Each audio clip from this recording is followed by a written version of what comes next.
Biden to apologize to Native Americans for 150-year boarding school policy.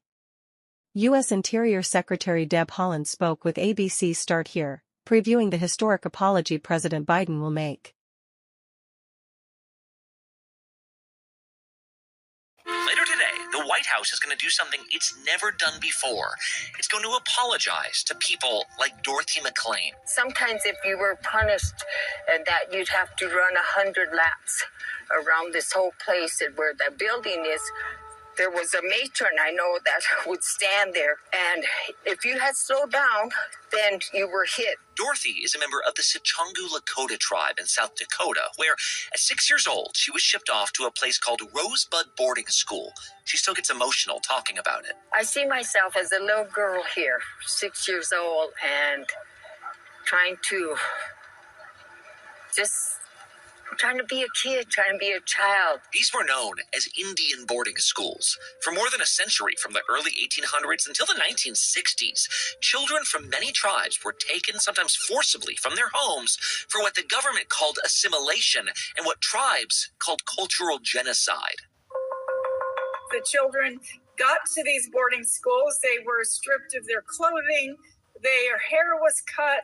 They were forbidden to speak their native languages and were beat if they did. The voice you're hearing there is not the voice of an outside activist. This is a government official, the current Secretary of the Interior, Deb Haaland, who happens to be the first Native American cabinet member in U.S. history. I was raised by the same grandparents, the same grandmother, and the same mother who were shipped off to boarding schools. So I understand that history. For a year, Haaland went on a listening tour from reservation to reservation.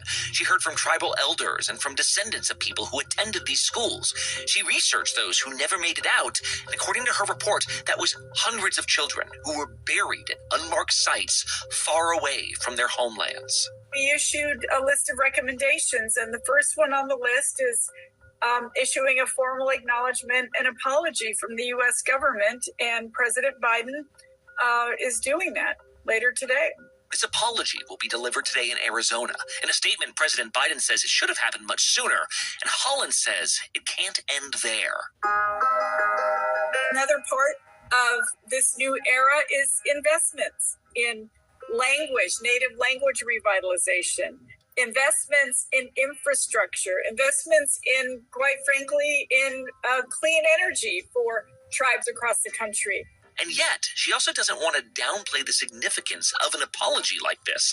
After all, to apologize to someone, you have to see them. You have to take them seriously. And for so much of this country's history, Indigenous people have been treated like a threat, then an inconvenience, then an afterthought. Quite frankly, Native American history is American history. So it's important for the survivors and the descendants, I believe, to feel that they are seen. Now, today, for the first time, these tribes will get their first formal acknowledgement from the highest office in the land that their children have always deserved more.